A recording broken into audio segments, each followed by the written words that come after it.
أشرقت نفسي بنور من فؤادي حينما رددت يا رب العباد.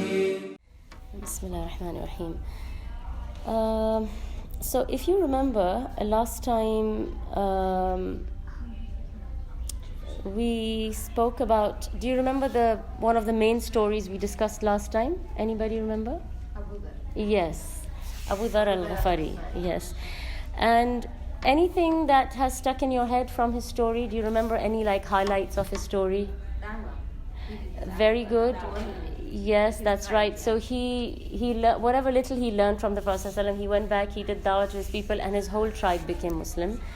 Anything before that you remember about him? Sorry? Yes, even though the Prophet ﷺ had told him not to. So what happened to him? He got beaten up several times, right? And he was rescued every time he would get beaten up.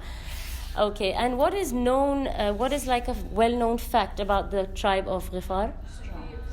Yeah, that they are bandits, they are thieves, they are like highway robbers, and sorry?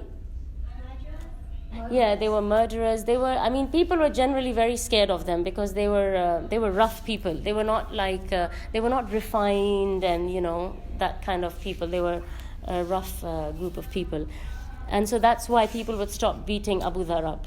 When they would find out he's from the tribe of Ghifar, they would leave him because they knew if we kill this man, we've had it, And this is what Al-Abbas used to say, the uncle of the Prophet ﷺ, when he would intervene. He would say, if you want your trade to get through to Syria, then you better leave this man. Because, they're highway robbers. They're not going to leave you. Sorry? Why would they keep coming back after he was rescued? Keep coming back where? Like multiple times you said that she was beaten. Oh, Once he was threatened him, why again they came and it would be a new group of people would come and beat him up who didn't know who he was, and they just knew that he's proclaiming his Islam, and so that's why that new group of people would find out and then they would leave. So every time it was a new group of people. All right. So yeah, these are the main things that I wanted you to remember, and we talked very briefly and quickly about the lessons from the story of Abu Dhar. Because remember, whatever story we learn or we read about, we must benefit from it. Because if there is no benefit in it, then we have really wasted our time reading the story. It's not just for our mere entertainment, but we have to learn and extract some lessons from these stories. So the first lesson that we learned from the story of Abu Dhar, do you remember why he got interested in Islam? Yes, that's right. His brother, initially they left the tribe of Ghifar because they said that our tribe does not respect the sacred months, right? So they said, okay, we're going to leave our tribe. Then they stayed, with one of their uncles. Then there was a problem. Then they moved on and they went to Makkah, somewhere near Makkah. And then his brother went to do business and he came back. And what did he tell Abu Dhar? He said there's a man and he's talking about some new religion of worshipping only Allah and not worshipping the idols. So Abu Dhar said, I want to go and investigate this myself. I don't want to just believe what I'm hearing from you. And so he went and he investigated this, and he ended up staying there for 30 days and not being able to meet the Prophet ﷺ. Remember? Because they wouldn't allow him to, they wouldn't direct him to where he is. They would not allow him. Because the Quraysh were determined to try and cut off Islam as much as possible. They didn't want more new people coming and finding out about Islam and accepting it. So the first lesson we learn is that if you truly are looking for guidance, if you are really and truly and sincerely, the main ingredient here is sidq. Okay? Sometimes people confuse and mix up ikhlas and sidq. Ikhlas is something separate and sidq is something separate. Okay, ikhlas is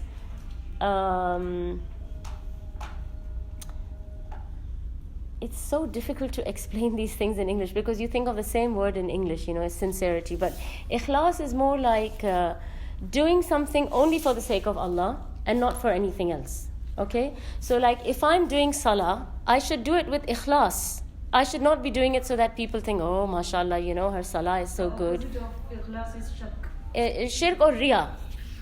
showing off. Yeah, that would be the opposite. I would say. Sidq is sidq.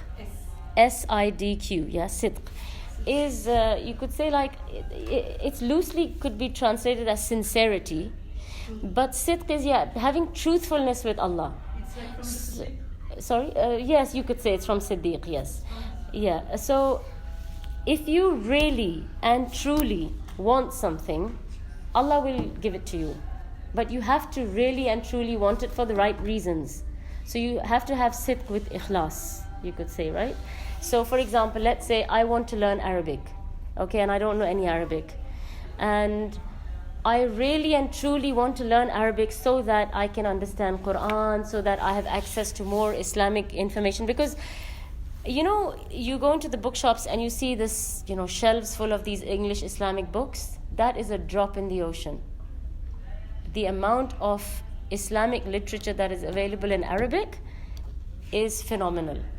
It's phenomenal. Even if you take one alim on his own, he has written a library of books, and they've only been able to translate so much.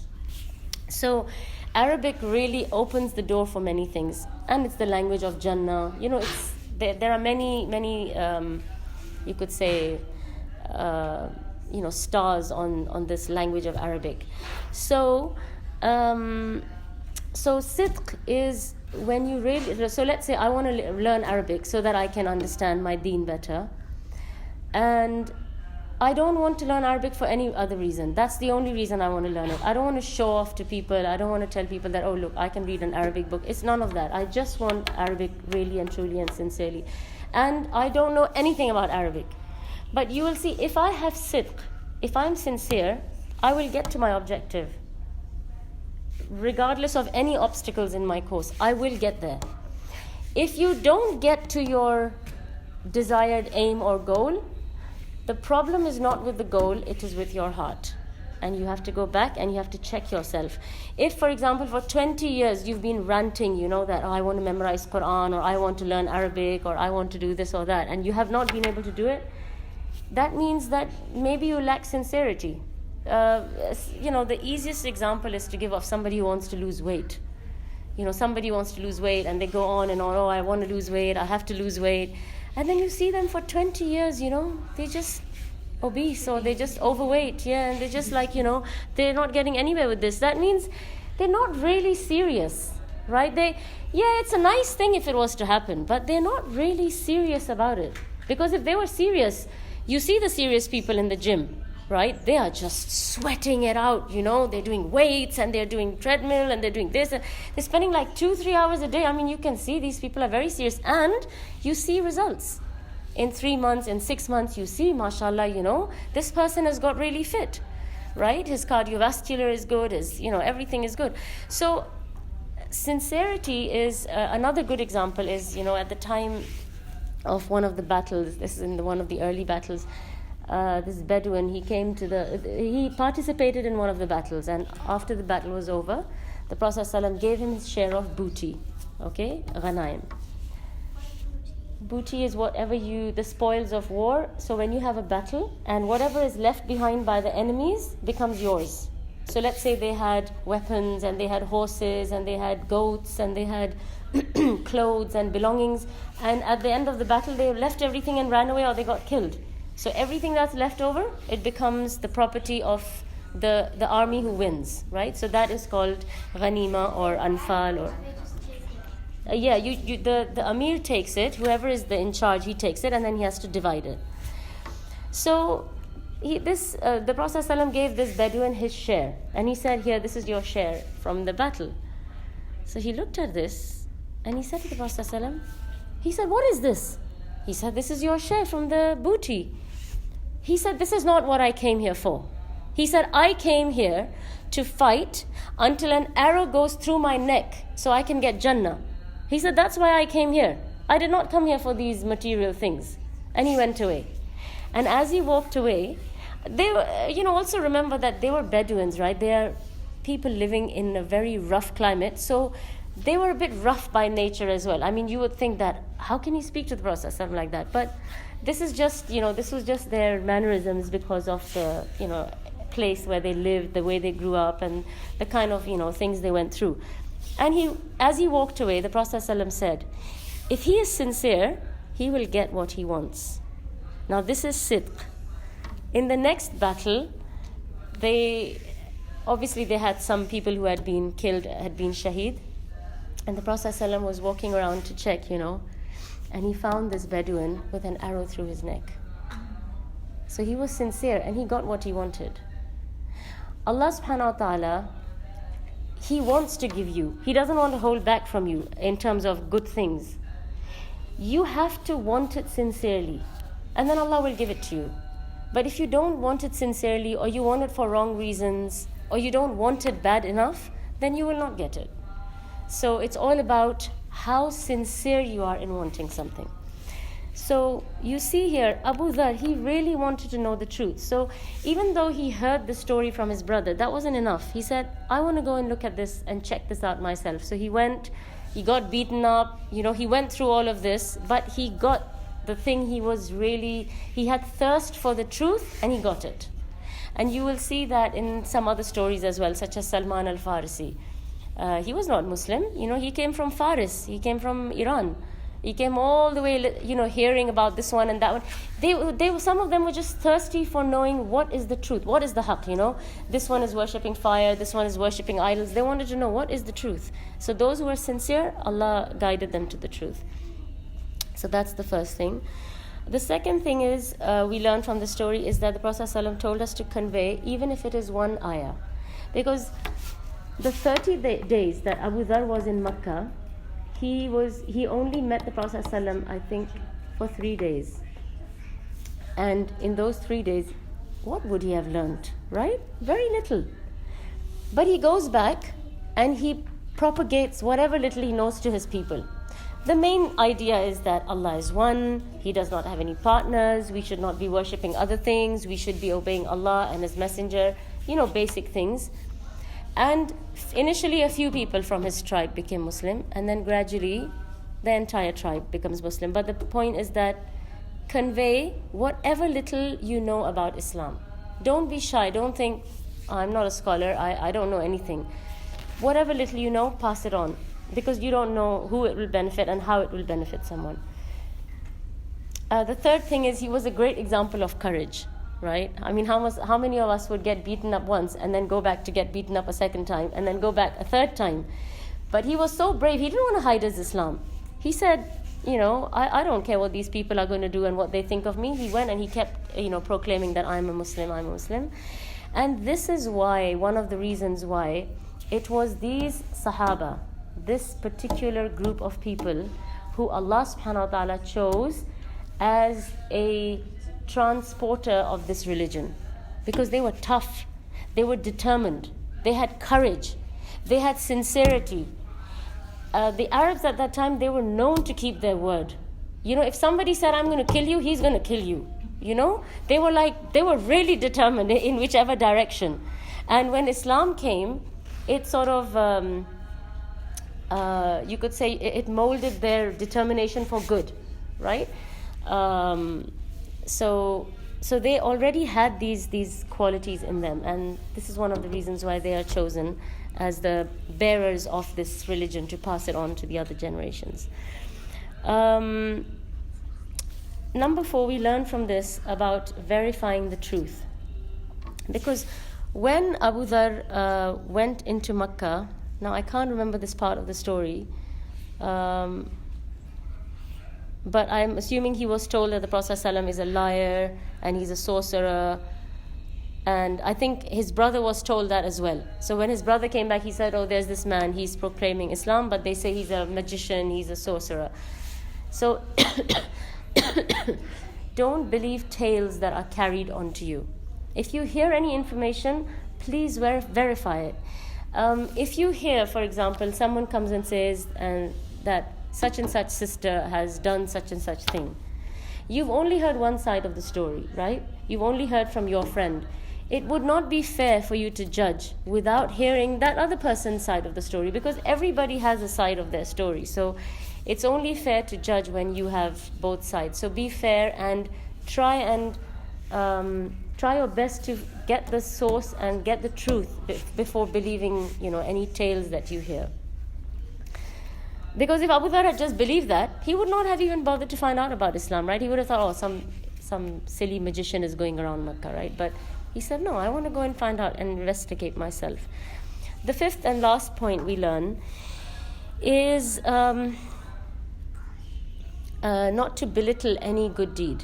So he would have thought that, I only know a little bit about Islam.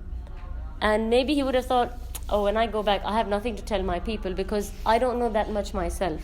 But he didn't do that. He said, whatever little I know, I will tell them. Look at the amount of good that comes out. If you recall, the whole tribe of Ghifar becomes Muslim, but also the whole tribe of Aslam. The whole tribe of Aslam, because they used to compete with Ghifar. So when they heard Ghifar is becoming Muslim, they said, we're going to become Muslim before Ghifar.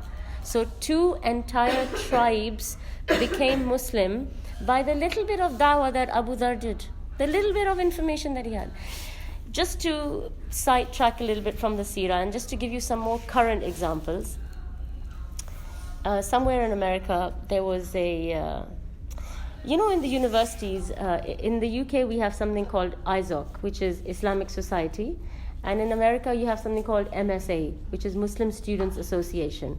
And these are just like student groups or student organizations in university where they arrange durus or they'll arrange Jummah prayer, and sometimes they'll do a bit of dawah, they'll give out leaflets, they'll arrange a program. They do things like this. So they had a project where the MSA was distributing Qur'ans in English. Now normally when you do things like that, you do them, but you think, Allah alam, this guy is going to take the Quran. If he's ever even going to open it or look at it, he's just going to stick it on his shelf or maybe give it on to someone else. You don't know what he's going to do with it. So this student, he gave the Quran to this. He's a black American. This guy, I think he just kept it for a while.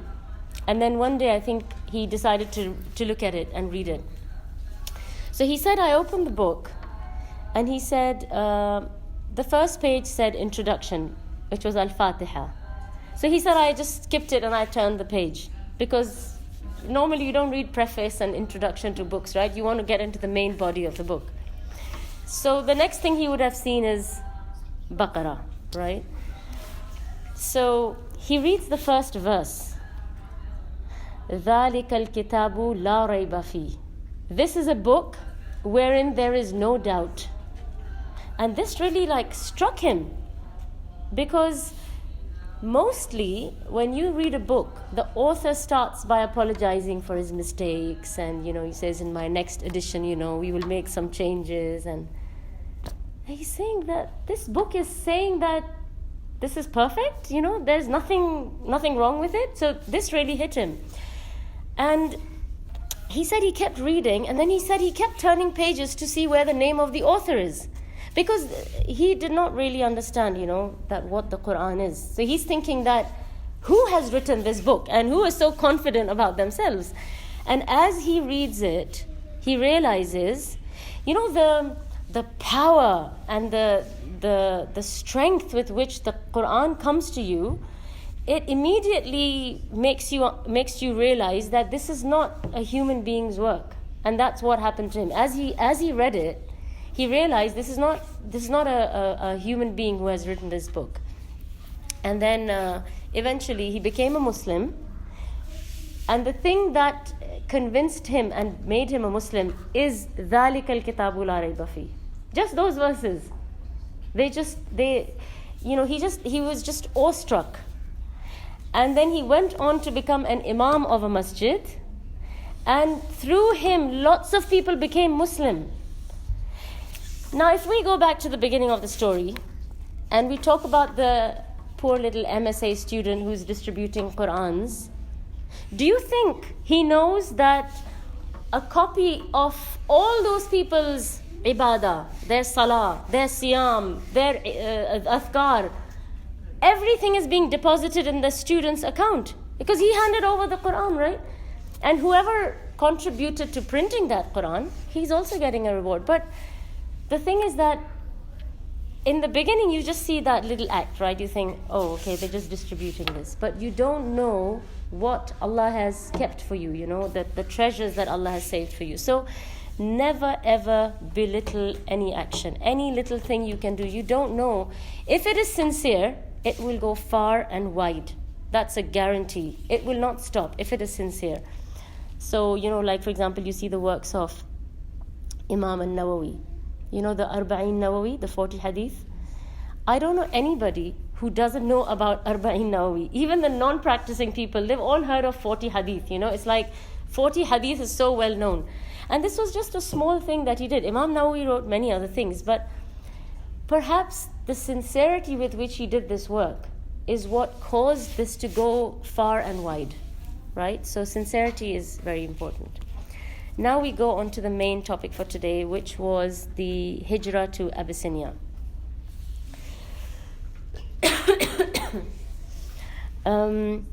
So basically there were 2 migrations to Abyssinia or Habasha.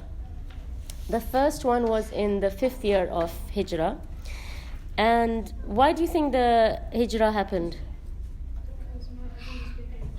Yeah, because of the persecution and the torture that the Muslims were receiving at the hands of the Quraysh. It was getting too much. And so the Prophet ﷺ advised them to go. So the first group was a very small group composed of 12 men and 4 women. 12 men and 4 women. And the second group, the second migration was a larger group, and that was composed of 83 men and 18 or 19 women.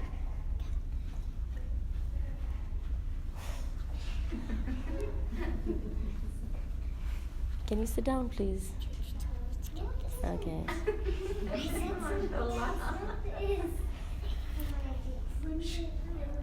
Sit down. Okay. Now, what happened was, why were there these 2 migrations? The first one was the very small group, and that was... does anybody know who was the first, one or two of the first people to migrate? Uthman radiallahu anhu and his wife, who was the daughter of the Prophet ﷺ. So they were amongst the first to migrate, and then some people followed after them. What happened was that the first very small group gets to Habasha, and they're staying there. And then they receive and hear rumors that the Quraysh have become Muslim. So they're very happy. Why should they stay in Habasha, leaving their home and their belongings and their families? I mean, Ethiopia. Hijrah is not necessarily a pleasant thing. In fact, it is a sacrifice, which is why there is so much reward for it. So if you make hijrah, all your previous sins are forgiven. So there's a lot of reward for it, because you are leaving back everything that you're familiar with for the sake of Allah. Who likes to live in an unfamiliar place? No one. Everyone likes to stay in a place that they know, they are familiar with the people and the culture and all of this. So when they heard that, they came back to Makkah, only to realize that it was a false rumor. And what had happened was that the Prophet ﷺ had received the revelation of Surah An-Najm, and he was reciting it to a group of Muslims. And it's a very grand surah. And of course, the Quraysh, they understood Arabic, right? They couldn't help themselves but to enjoy and cherish the Quran. And when the Prophet ﷺ recited the last verse, does anybody know what's in the last verse of Najm? There is a sajda. So the Prophet ﷺ prostrated, and the Muslims prostrated, and the Quraysh, without thinking, prostrated, because it's so grand, it's so great. They're like mesmerized by the Quran, and the beauty and the amazing language of the Quran. So they all prostrated. So when the Quraysh prostrated, the false rumor was passed on to Habasha that the Quraysh had become Muslim. They had not become Muslim. They were just awestruck, and they all prostrated. So they come back to Makkah and they find out this is a false rumor. And so then the next contingency that goes is bigger than the first one. That's why there's 83 people who went the second time around. Now, once the Muslims have left you and they have left Makkah and they have gone to another land, they are not interfering with your economy. They are not interfering with your policies. They're not interfering with the politics of your country. They are not interfering with your religion, right? They are not interfering with your economy. They've left you, they've gone, right? But for the Quraysh, that's not enough. They formed a delegation who is going to go to Habasha and bring them back. So you see, they were just not willing to leave the Muslims alone. They said, no, we are going to, follow them until we finish this religion once and for all. So what they did is they made a delegation with some of the very prominent and capable men from the Quraysh. There is dispute on who the second one was, because there was two men who went. The first one we are sure about, but the second one there's a bit of confusion on him. But Amr ibn al-As, he was one of them, and the other one was either Abdullah bin Rabi'a or Amr bin Rabi'a. But Amr ibn al-As was the central figure, and he was one of the key people in plotting and planning against the Muslims. He was also one of the top guys in plotting conspiracies against the Muslims, and he had wide connections with the kings around the world. So he was the appropriate guy for this job, right? He was also a good friend of the Najashi. The Najashi is the king in Ethiopia. The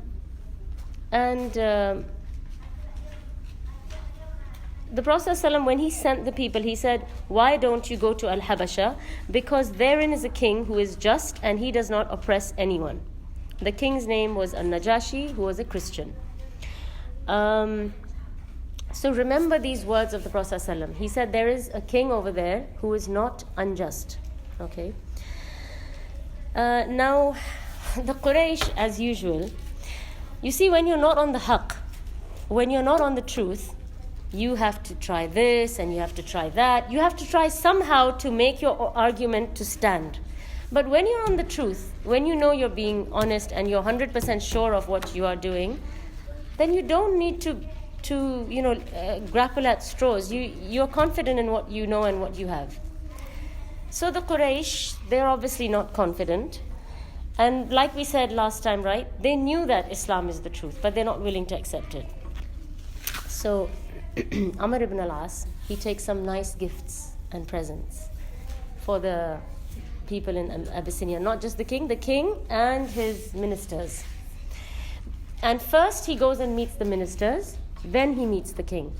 So when he meets the ministers, he sweet talks them, he gives them these presents. So what he's trying to do is he's trying to win them over, so that when he speaks to the king, who is the king going to consult? He's going to consult his ministers. The ministers have already been brainwashed by Amr ibn al-As. So when he consults his ministers and says, what do you think we should do? They will support whatever Amr ibn al-As has said. So you see, it's all like planned out very strategically. So he goes, first he meets the ministers. He tells them that, look, there's this group of people, they've run away from our land. They don't have, they're not following our religion. They're not even following your religion. They have some new religion. And he tries to paint them in as bad a picture as he can. But obviously there isn't much he can say because they haven't done anything bad. They just have a new religion. They're not thieves. They're not murderers. How are you going to give them a bad name, right? So he just says, these few things. And he says to them, to the ministers, he says, please try and hand them back over to me without allowing them to speak to the Najashi. He doesn't want the Muslims to be able to speak to the Najashi. He was a just ruler. Why? He was a just ruler. Yes, he was a just ruler, and also they knew the impact of Islam. they knew the impact of the Quran. They did not want that impact to reach the Najashi, because they're worried that, if the Najashi gets convinced, that's going to be the end of this game. So that's what he says to them. He says, look, just try and give them to me without allowing them to meet the Najashi. So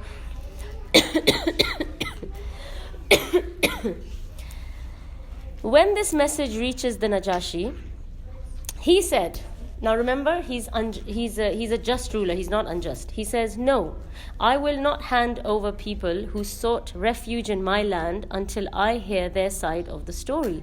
So he says, how would that be fair? Without hearing why they are here, what they came here for, I just give them back to you? He said, no, I will not do that. Even though, remember, he's a good friend of Amr ibn al-As. The Najashi used to love leather and leather products. So when Amr ibn al-As came, he gave him these leather products as presents, Anyway, so now Amr ibn al-As, he cannot do anything because the king has said, no, I want to meet these people. Now this information reaches the Muslims, and the Muslims hear that Najashi wants to see them, and Amr ibn al-As has already seen the Najashi. So now the Muslims know that there is something going on, and there is some plot that the Quraysh are plotting, but they don't really know what it is, because they don't know the conversation Amr ibn al-As has had with them. So they convene together, and they consult each other, the group who have migrated, and they say, okay, what should we do? So they decided that Ja'far ibn Abi Talib, who is the cousin of the Prophet ﷺ, he will be their spokesman, because they don't want, everybody should not go and speak to a king, right? You have to have one person who's going to represent all of you decently, politely, and speak to the king. And they said that we will all speak the truth. We are not going to lie about anything. Whatever the Najashi wants to know, we will honestly tell him. And so they went in front of the Najashi. The Najashi asks them, what religion are you following? You left the religion of your people, you didn't join my religion, and you didn't join any religions of the world. Who are you? Because this is what he's been told by Amr ibn al-As, that these are some, they're on some weird, there's some weird cult who are following something that no one has ever heard of before. So Salama, who was also amongst these people, there's one of the narrations by her in which she narrates the whole speech that Ja'far ibn Abi Talib delivers. And I would just like to read that out to you because it's very interesting. And I will break it down and explain as I go along, okay? So they said, Ja'far ibn Abi Talib, he stands up and he speaks. He says, O king, we were a people of polytheism. So we were mushrikeen, right? We worshipped many gods. We worshipped idols, ate the meat of animals that had died, mayyit, offended rules of hospitality, and permitted rules forbidden, as in the shedding of one another's blood, and so on. So they're saying that we didn't really have morals and values, we would kill whoever we wanted, we would eat whatever we wanted, we worshipped whatever we wanted. That's basically what he's saying, right? Now, if you notice, how does Ja'far begin his speech? This is a very, you could say, a good template for how to speak to a non-Muslim. Okay? So you first of all, what they said they did is they told the king what a chaotic state they were living in. That there was no rules, no morals or values. Everything was like just all over the place. Anything goes, right? It's chaotic. We completely ignored matters of right and wrong. And so God sent to us a prophet from amongst ourselves, whose honesty and trustworthiness we knew well. So by saying this now, he has established the reputation of the Prophet ﷺ. So he's saying that we were really bad, and then Allah sent us a prophet. And this prophet, before his prophethood, we knew he's honest and he's trustworthy. So they have already, given proof of his trustworthiness.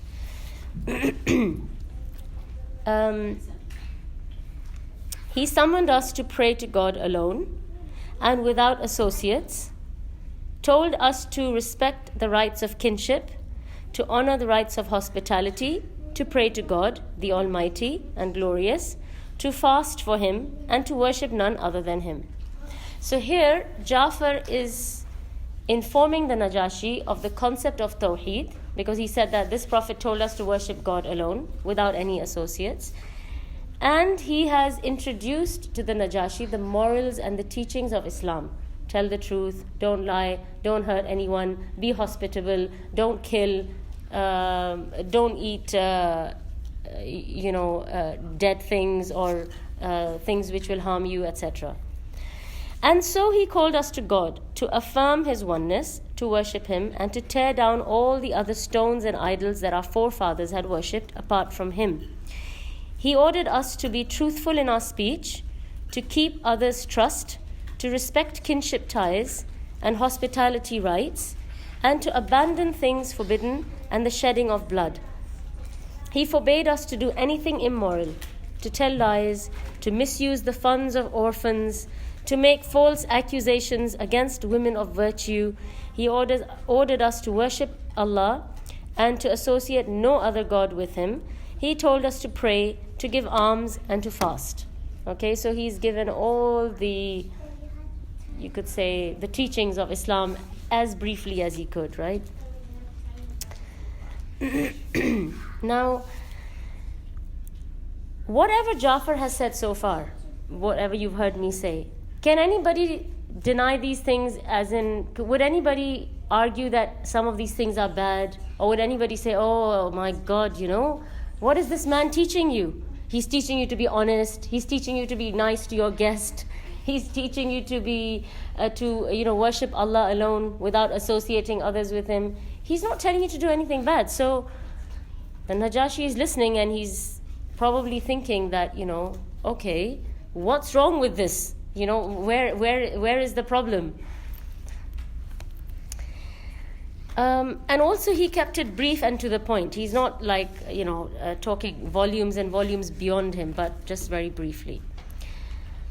Lastly, Ja'far said, and so we believed in him and trusted him, following him in the instructions he bought from God. We worship God alone without a partner and associating no one with Him. We forbade what He has forbidden and considered permitted what He had allowed us. But our people aggressed against us and harmed us, seeking to draw us away from our faith, to return us to the worship of idols instead of God, and to have us again consider permissible the abominations we had previously allowed. So he's saying that our people said to us, no, you're not going to worship God alone, you're going to worship the idols. No, you're not going to not kill people, you are going to kill people, and you are going to eat dead animals. So that's what he's saying, that our people are telling us, no, you can't do that, come back and do these bad things again. Which is making him look like a fool, right? Okay. When they treated us with violence and persecution, they seized us and prevented us from following our religion. We left our country and chose you above others. So now he is praising the Najashi. We desired your hospitality and hoped we will not be harmed in your domain, O king. So this is a very polite and a very respectable way for him to end the, you could say, the dawah, right? That this is what Islam is, and we have a lot of respect for you, we have a lot of love for you because you're a kind and just person. Now, so far, Najashi cannot see anything wrong with these people or what they have done, right? Now, when he mentioned, right, that they were persecuted and tortured, and that's why they ran away, this strikes a chord with the Najashi. Why? He's a Christian. Why do you think?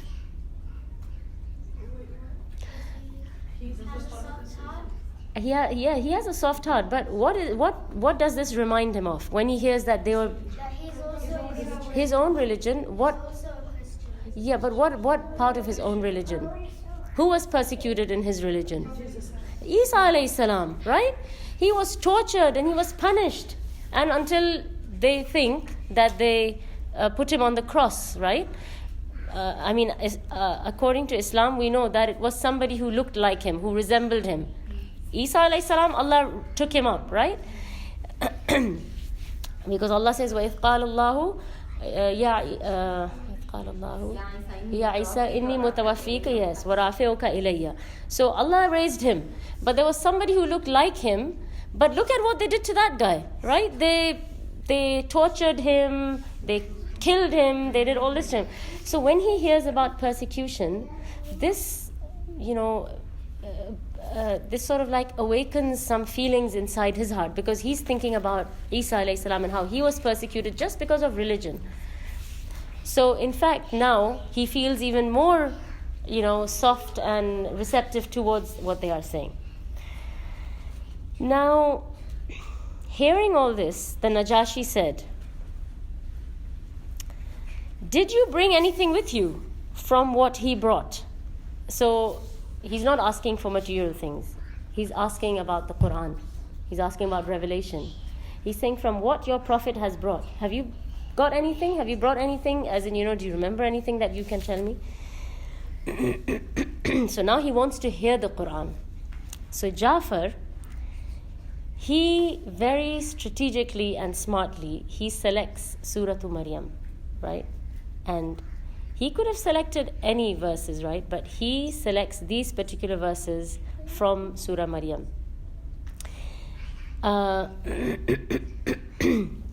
And when he recites these verses,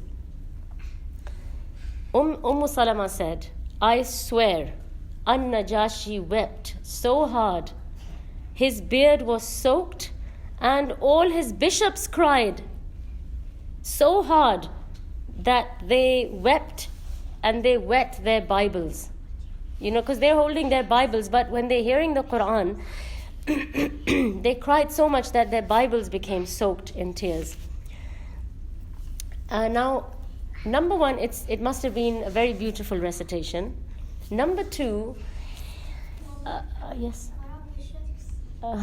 Bishops are like the imam, we have imams, the Christians have, sort of like priests, they're like the religious men of the Christians who know their religion really well. They're sort of like the religious teachers and all that.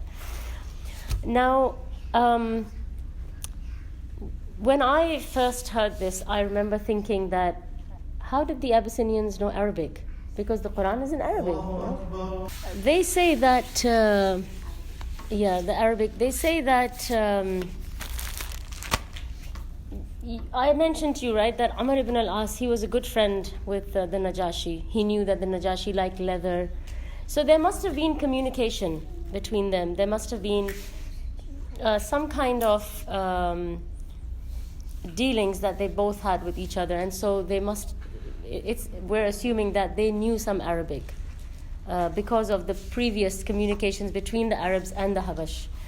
And their dialect was different, and that's why one of the wet nurses of the Prophet ﷺ, the first wet nurse of the Prophet ﷺ, her name was Ayman, and she was from Habasha. And she had this thing in her tongue that she could not pronounce the Arabic words like Arabs because she was from Habasha. And so the Prophet ﷺ would teach her how to say certain things, but she could not say them exactly. So sometimes he would tell her, he would say that, it's better that you just keep quiet, because the meaning of the word would change, the way she would say it, If I come across those examples later on, I will mention them to you. But, they did know Arabic. That's why when Ja'far recites the Quran, they're all crying because they understand everything that he's reading and he's reciting.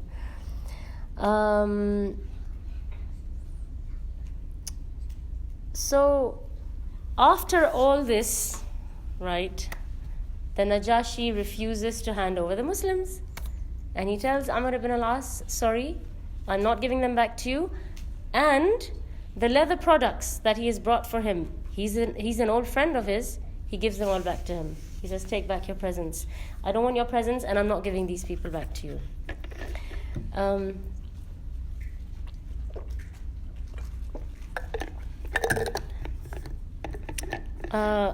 Amr ibn al-As, he threatened that he will make them come back and bring an end to the Muslims.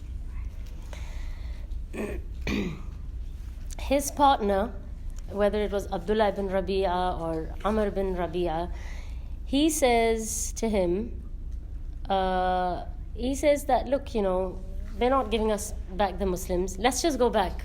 Basically, this is a failed mission. Let's not waste more time. Let's just go back. Amr ibn al-As says no. He says, I'm going to come back tomorrow and I'm going to tell the king that they say that Jesus is a slave. Now he's trying somehow to make the Najashi against the Muslims, right? So he's still like planning and plotting. I told you he's good with conspiracies, right?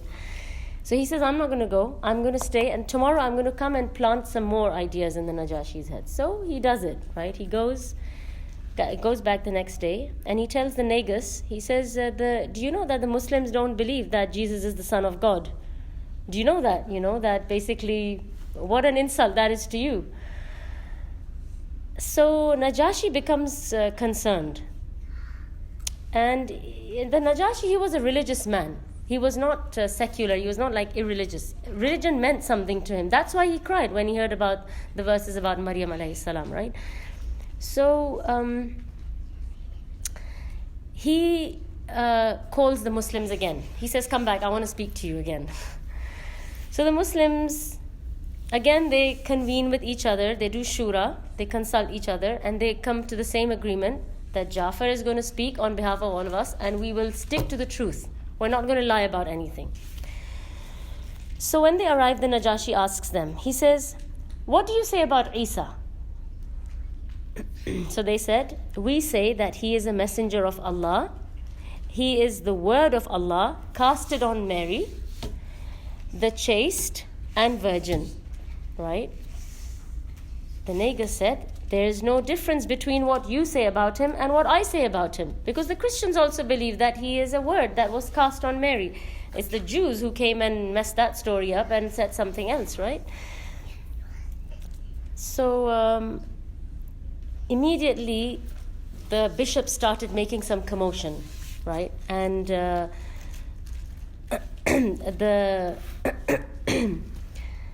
Najashi, they were angry that how can the Najashi approve of something like that, the bishops. So that's why they started like chatting amongst themselves and getting upset about that.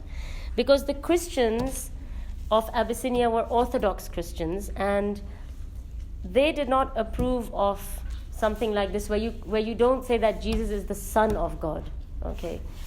So they didn't like what the Muslims were saying, that he's a slave and he's a servant of Allah. Alhamdulillah. Alhamdulillah. So An-Najashi stood and said, say whatever you want to say. These people are going to be free in my land. So he said to the bishops, you can make as much noise as you want to make. These people are free in my land.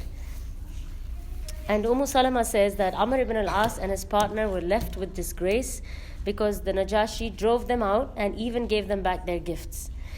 And the first thing that An-Najashi asked them when they came from Makkah was, what did you bring me from your land? And Amr ibn al-As said, I brought you some leather products. So you can see that initially things were good. But when he noticed that, these people are good and the Quraysh are just trying to stir up trouble, he got upset and he said, go away. So you can see that normally it would be very difficult for you to behave like that towards your friend for a group of unknown people. These people are unknown to you. But only if you are just and you have a sense of justice, you will stick with the truth even if it is with an unknown group of people, and you will reject the falsehood even if it is with your friend or family or someone who's close to you. So that's one of the things to notice here. So the Najashi stands with the truth. Now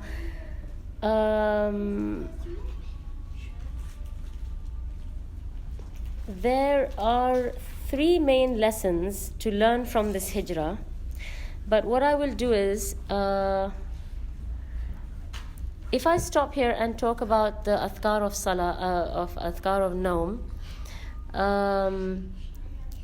will you remember this story of the first migration if we start the lessons next time, or shall I quickly go through the lessons? What time is Salah? Any moment now, yeah? Okay. So we are not going to get through the Adhkar of Naum anyway. So we'll do the Adhkar of Naum after Salah. So I'll just briefly go through the lessons so that, I know that I've at least closed this topic, okay?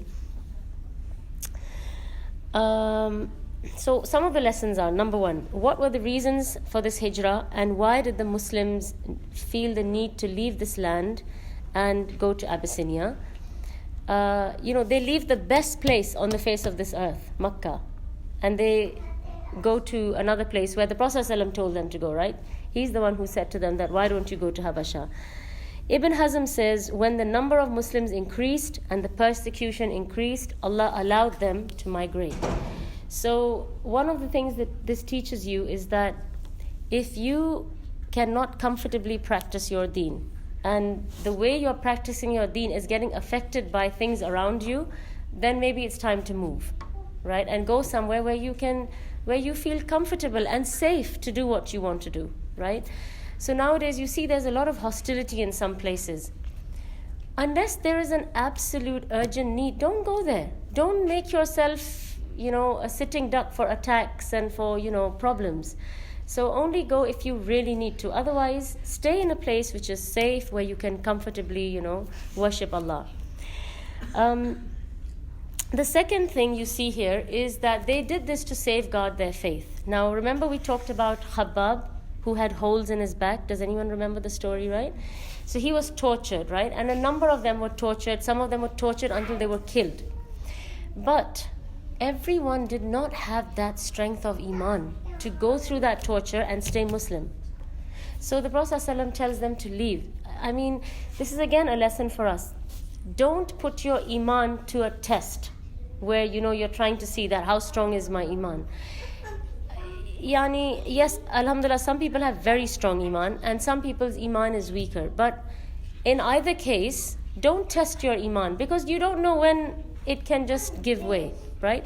So that's why for these people, rather than stay there, get tortured and maybe risk leaving Islam, they left that place and kept their Islam, right? So similarly, we should not think that, oh, my Iman is really strong. It wouldn't matter if I went to a strip club. It won't affect me. Don't think like that. Why do you want to put yourself through some kind of fitna or some kind of difficulty where now, your Iman is being tested? Don't put yourself in that situation. Stay away from fitan and from places or people who can affect you in a negative way. Stay away from that.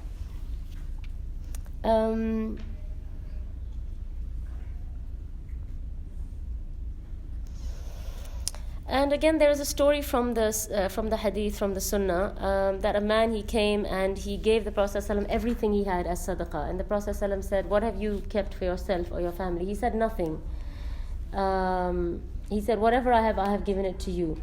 And the Prophet ﷺ told him, he said, no, he said, don't do this. Because he said, you will make yourself susceptible now to be in a position where now you will have to beg people and ask people, and that will affect you, it will affect your Iman, it will affect everything. So do what you can comfortably do while holding on to, your Iman. Don't put yourself in a position where now you'll be tested. Because, when you don't have enough and you're going to start having bad thoughts that, oh, I gave sadaqah, now I don't have anything. So give what you can comfortably give. And, Abu Bakr radiallahu anhu's situation is completely different. He's in a different league. He's the best of Allah's creation. After the Prophet ﷺ and all the Anbiya is Abu Bakr radiallahu anhu. He's like number 2 position. So he's in a different league. So there are times we know he gave all his wealth for the sake of Allah, but he's different. The third thing is that we also learn, from the speech that Ja'far radiallahu anhu gives, that, when you do da'wah to a non-Muslim, first of all, don't assume he knows about Islam. A lot of the times we speak to people thinking they know everything. They know that Islam tells you to be honest. They know Islam tells you not to cheat. You think that they don't know it. They don't know anything. You have to spell it out for them. You have to tell them, Islam tells us not to kill. Islam tells us not to eat haram. Islam tells us not to hurt or harm anyone. You have to tell these things to the people that you're doing dawah to. Don't assume they know this about Islam. They don't, right? So when he speaks to Najashi, he breaks it down. He, tells him about Tawheed, about how we are supposed to worship Allah. He tells him about the teachings, and he's brief, and he doesn't get into an argument with him. So when you are doing dawah to someone, don't get into an argument and a back and forth with them, because now you're going to turn them away, because what's going to happen is they want to look good. They don't want to look like they lost the argument. So now even if they believe what you're saying is the truth, they will still stick. They'll become stubborn and stick to their lies, right? So don't make it like a confrontation. Be polite, be kind, give them the facts, give them time, right? And then leave it up to them.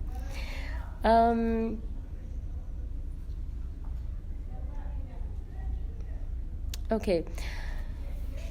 So another point is that this migration was not only for the reason of safety, because if it was only for the reason of safety, only the very weak people would have migrated. But you see, some of the people in this group were very strong people. Uthman radiallahu anhu, Jafar, a few other people who are like the big names, right? And they were some of the people who were in this group, such as Zubair ibn Awam, Abdurrahman ibn Auf, right? These are some really, really big names, and they used to protect the Prophet ﷺ. So they were strong, they're not weak. But they move out of Makkah to shake the foundations of the Quraysh. Because now the Quraysh are getting scared. They're thinking, what is going on? We're losing some of our big people. Even Amr ibn al-As. This story is before his Islam. You should read the story of how he becomes Muslim and what he does for Islam after he becomes Muslim. So you see, as these people are becoming Muslim, it's shaking them to the core. The Quraysh feel like they're losing this battle badly, right? Some of their strongest people are leaving Makkah and they're sticking with Islam. So one of the reasons was just to shake the Quraysh up. And also, some opinions say that the Prophet ﷺ wanted to have a base outside Makkah. In case something happens, there is a group of people outside Makkah who can still carry the message of Islam. In case they decide to destroy all of us, there are still some people who have the message of Islam and it can be conveyed. So he wanted to have another base other than in Makkah. And this was one of the wisdoms in perhaps him asking them to, go and settle down somewhere else. So at least the religion would survive. And since the number of Muslims had increased in Makkah, they could spare and divide the group and say, okay, some of us will stay in Makkah and some of us will stay outside Makkah. And so this was really a minority, you could say, of Muslims living in a Christian majority country. Because the Negus becomes Muslim, but he doesn't proclaim his Islam, right? And that's why when he passes away, perhaps Jibreel alayhi salam informs the Prophet ﷺ, because he says that a righteous man in a land far away has passed away, so let's offer janazah prayer for him. Now, how would he have found out? There's no WhatsApp and Twitter in those days, right? So perhaps, the angel came and informed him that this has happened. And because they knew that even though he didn't practice openly, but he had the beliefs of a Muslim, and so they did janazah prayer for him. But the point I'm trying to make is that externally, he is a Christian. And he is ruling on Christian people, and there's this small group of Muslims living there. So you see, you can extract a lot of wisdom and rules of how Muslim minorities should live amongst non-Muslims or Christian majority. For example, Muslims living in the West. Okay, so we can extract a lot of lessons from the early immigrants to Habasha. But that, inshallah, we can do another time. I just wanted to finish with this, that Najashi's Islam was kept secret, and perhaps it is said he secretly learned Islam from Jafar, because Jafar is living there, right? So perhaps in private he has learned some things from Jafar. And when he passes away, there's a narration in Bukhari which says, the Prophet ﷺ said, on this day a righteous man died in Abyssinia, so let's pray for him. And so the Prophet ﷺ wanted to do Janaza prayer for the Najashi, and he knew the exact day when Najashi had died, and so they are assuming that Jibreel alayhi salam informed him of his death. And this must have been an important event, which is why Jibreel alayhi salam informs the Prophet ﷺ. Otherwise, if it was a small thing, he would not have. So with that, inshallah, we'll stop here, and then we'll talk about some more lessons about living in non-Muslim countries and the rulings on hijrah and things like that, inshallah, in our coming durus. Wa subhanaka Allahumma wa bihamdik ashhadu an la ilaha illa anta astaghfiruka wa atubu ilayk. So inshallah, after salah, maybe we will talk a little bit about the adhkar before sleeping. I will just start it off, inshallah, so that when we come back, maybe I'll tell you about some of the Quranic verses that you should recite. These are also Quranic verses, but there are 2 or 3 du'as which you recite before sleeping. Again, if you look at the Hisnul Muslim or any du'a book, some of these du'as are long and some of them are very short. So the shortest and easiest one to say, at least, that you should say is Bismik Allahumma amutu wa ahya, okay? Which is that, oh Allah, I sleep, or I live and I die in your name. They refer to sleep as the sister of death. And lately, I have heard so many stories of people who slept and they never woke up. It sort of shook me to the core, Some very close people to me, some of my school friends who are probably my age, they slept and they never woke up. And, sometimes you get so tired and you're so exhausted with your long day that in the night, your head just hits the pillow and you're out, right? But since you try to do your adhkar, or you try to do as many of them as you can, because there are quite a few. But after these stories, right, I make it a point that even if you have to take out 15 minutes of your time, 20 minutes of your time, take it out, because you don't know. You might not wake up. So at least the last thing before you left the dunya, you remembered Allah subhanahu wa ta'ala, and you did what you were supposed to do. So one of the main things to do is to recite the tasbih. Okay, especially us as women. Okay, we'll continue after salah, inshallah.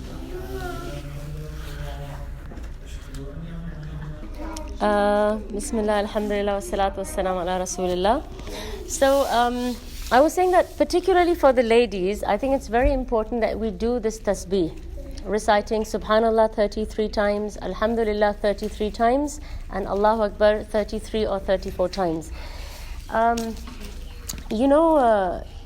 Naturally, most of us, I think at the end of the day, we feel really tired, we feel really exhausted, and you feel almost like you can't carry on, and sometimes you feel, how am I going to cope? You feel like you're not coping. We go through all these kind of, feelings and thoughts.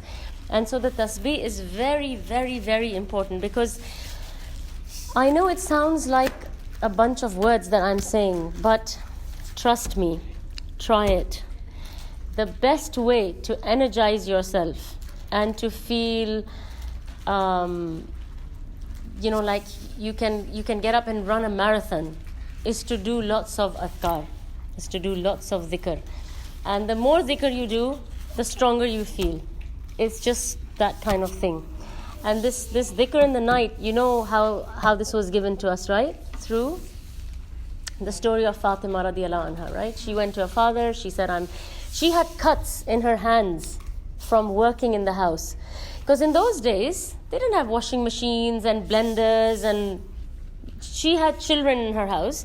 She would have to go to the well, pull up the water using the rope, and then she would have to carry that water back to her hujra. And then whatever she was cooking and doing, she was, grinding things and making things with her hands. And so she was very, very exhausted and tired, and she had, these cuts in her hands, etc. And that's why Ali radiallahu anhu, he said that, I've heard that the Prophet ﷺ has received some slaves. Why don't you go and get a slave for yourself? She was the apple of his eye. If there was, anyone beloved to him, other than Aisha radiallahu anha. Of course, Khadija radiallahu anha is in her own league, but she's not alive anymore. I'm talking about the people who are alive at that time. She was extremely beloved to him. He used to say, she is a part of me and I'm a part of her, right? And the love that a father has for his daughter is different from a love a mother has for her daughter. These girls, for their fathers, they're like their princesses. They love them. They're the ones who spoil them. The mothers are the ones going around with the rolling pin, but the father is the one who's like trying to pamper her, protect her, do things like that. So maybe not in everybody's case, but in most cases. These girls, they're very beloved to their fathers. So if he was going to give a slave and remove difficulty and hardship from anyone, it would be Fatima, right? But what does he tell her? He tells her, let me give you something better than a slave. He says, read Subhanallah 33 times, read Alhamdulillah 33 times, read Allahu Akbar 34 times or 33 times. And this is what if the Prophet ﷺ is saying it, you can't deny it. He's saying this is better than having a servant. So, the problem with us is we are not consistent with our adhkar. We do it one day, we leave it for 1 month, then we do it one day, then we leave it for 3 months, and we say, it didn't do anything for me, I didn't get stronger. You didn't do it regularly, right? Recite it every single day. You will be amazed, you can go for Hajj every day. It really gives you a lot of strength and energy. And the same thing with all your adhkar. Adhkar is sort of like your Red Bull, right? So just do that adhkar. Other than that, now we're going to talk about I've told you, so there are some specific du'as that you recite before you sleep. The shortest one I've told you is Bismika Allahumma amutu wa ahya. Then there are some longer ones, which are also du'as from the hadith. And then there is this tasbih. Other than that, there is Quran that you should recite. There are a hadith which say that a person who recites 10 verses, and there's another one which says a person who recites 100 verses every night, is written from I think he is mentioned as someone who is from the Dhakirin and Dhakirat. Let me just check that.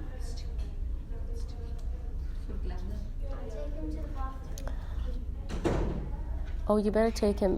Does he need the toilet? No, his hands got chocolate. Oh, I've got wet wipe. When you've got kids, you have to have wet wipes. This is a very big one.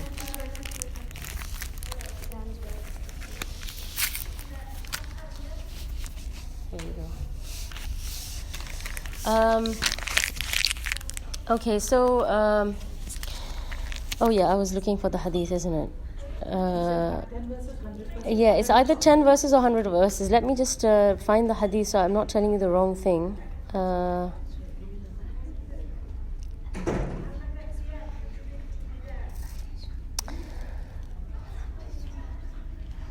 Okay, the virtue of reciting 100 verses in the night prayer, because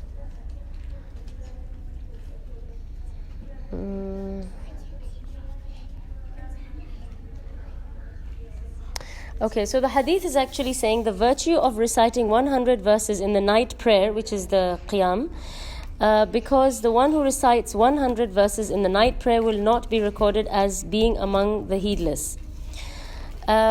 So the scholars said that this virtue may also be attained by the one who recites this number of verses at night in general, whether that is during prayer or outside prayer. But as long as you recite this many verses, you're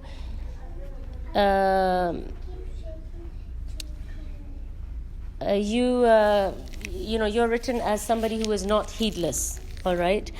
I remember reading something about 10 verses as well.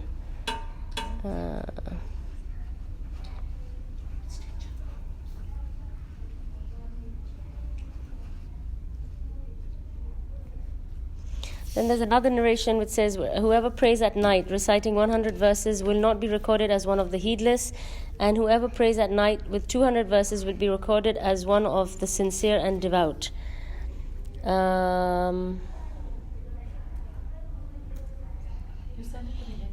Okay, I'll send it to you later. Yeah, let me just get over this thing quickly. So the verses I will mention to you now that you should be reciting in the night before you sleep, if you were to add all the verses up, I think they would easily come up to at least 100, if not more. So one of the things you recite is Ayatul Kursi. The second thing you must recite is the last two verses of Baqarah.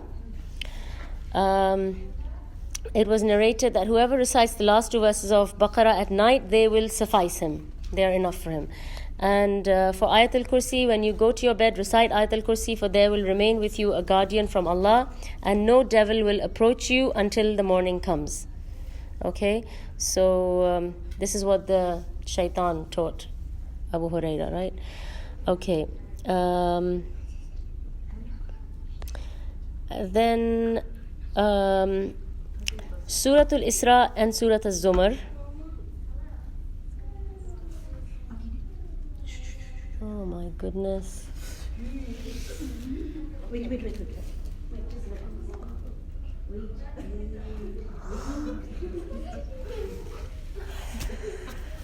Sorry.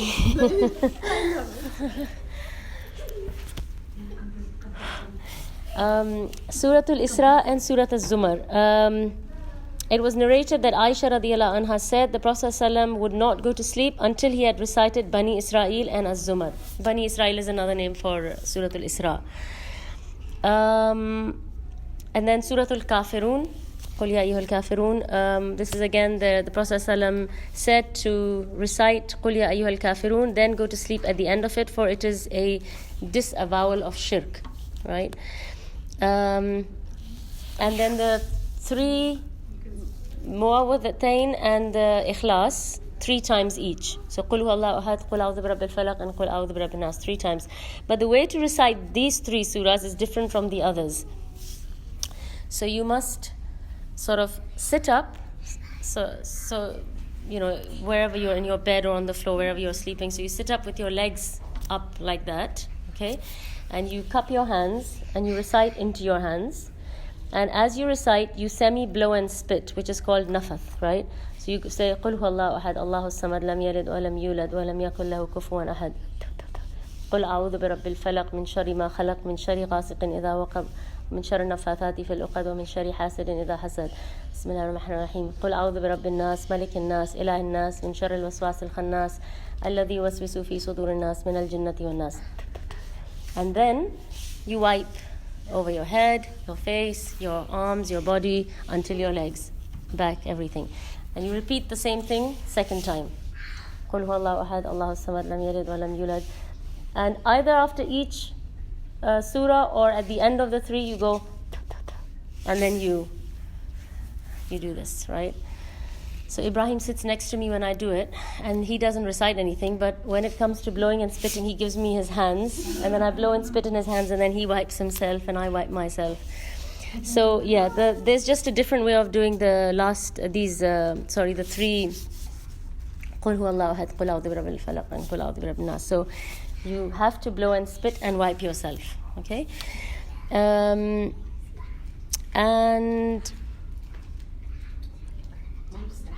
yeah, now I can't find the reference for mulk and sajda.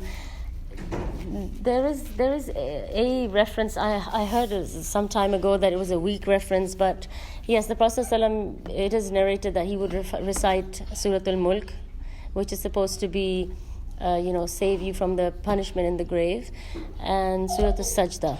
Sajda is again something he would regularly recite before he slept, but I couldn't find the evidence for that. And if you can't do all of these things, don't have the all or none rule. So either I'm going to recite everything or I'm not going to recite anything and sleep, so the shayateen can come and attack me in the night. No, don't do that.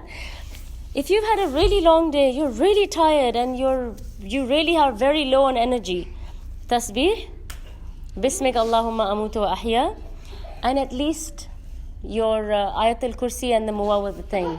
Yeah, and blow and spit and wipe yourself.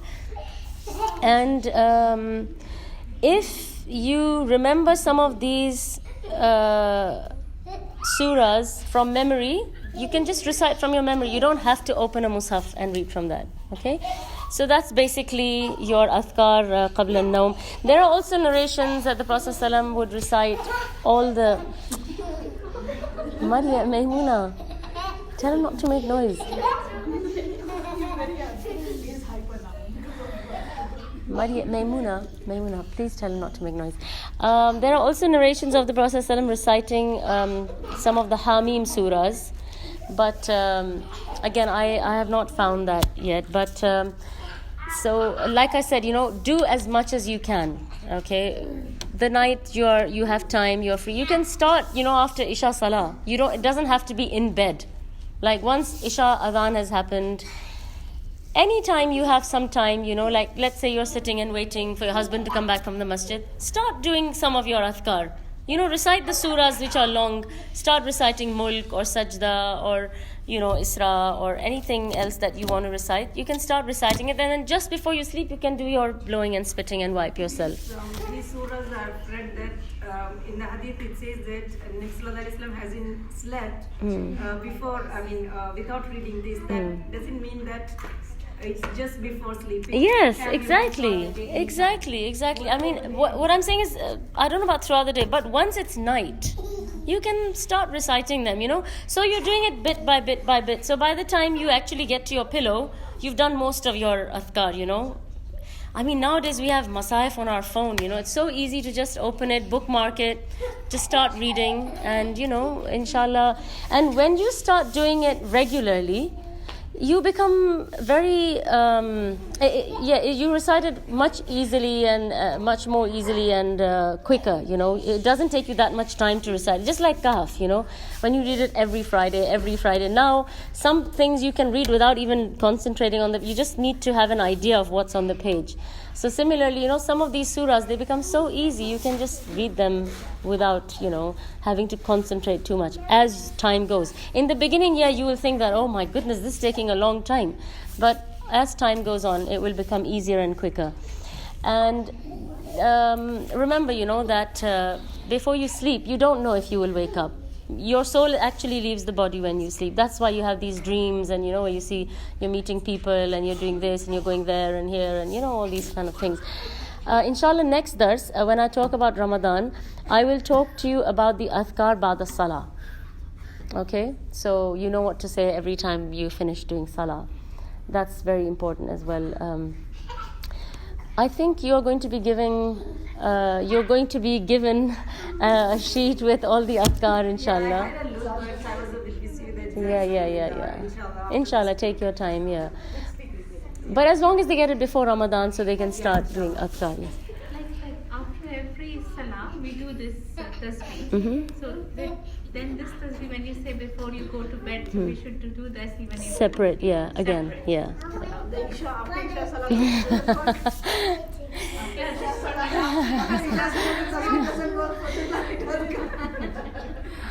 Allah alam, if you want to be economical. Yeah. Inshallah. that has counted now, so I don't need to do that. Alhamdulillah. I don't know, this is a new question for me, but what I knew is that this is something separate from the adhkar ba'da salah. And the adhkar given in Hisnul Muslim, so they are all... Yes. You can just use that and do your morning and evening from that. So the morning ones are after Fajr until sunrise. If you miss them, you can do them anytime until Dhuhr. And the evening adhkar, you do them after Asr. And if you don't get to do them then, you do them after Maghrib. And you can do them until a little later on if you have forgotten or you were busy or you were tied up or, anything like that happened. So you can still do your evening adhkar. When you say evening adhkar, so this tasbih doesn't come in evening No. adhkar. So what is evening adhkar? This is what you will get, inshallah, but it's in Hisnul Muslim. It's like a set of du'as that the Prophet ﷺ regularly read it. Yes, okay. But in the Hisnul Muslim, in the index, they've got remembrance, morning and evening remembrance, I think it's called. So there are some specific du'as, and as you read them, you will learn them, inshallah, and then you just have to recite them. Another thing you can do is, I found something really nice. There are recitations of these adhkar on YouTube, and there are... No, on YouTube, there are videos of good qaris who have recited all the du'as, and they have put them on YouTube. So in the night, for example, you can play it for your children. When my son was very little, I used to recite Mulk before he would sleep, and Baqarah. And then when he was, I think, 2, he knew Mulk by heart. Because they just keep hearing it. I mean, if you sing them a song, they will repeat it, right? They'll watch an ad on TV and they'll repeat it. So why not Quran? So if you read it, you will remember it, and so will the children. So if you play it on the phone next to them before they sleep, that's a really nice way for them to calm down and, feel comfortable and go to sleep. So I thought that this was really good. I'll send you some links of the good ones that I think are good for the children and for people to even listen to it themselves before they sleep. I'll send it to you, inshallah. And I'll try and send that hadith if I can find it. Is it 10 verses or 100 verses? But by the time you could get to the end of Mulk and Sajda and 3 Quls 3 times each and Qul Ya Ayyuhal Kafirun, you would have recited more than 100, inshallah. So you will be written as, those who are not heedless. Okay, can you just take him to the toilet, please? I think he needs the toilet. Yeah, there's probably sugar in these drinks, right? So he's... Yeah, oh my God. Okay. وسبحانك اللهم وبحمدك أشهد أن لا إله إلا أنت أستغفرك وأتوب إليك. وآخر دعواهم أن الحمد لله رب العالمين.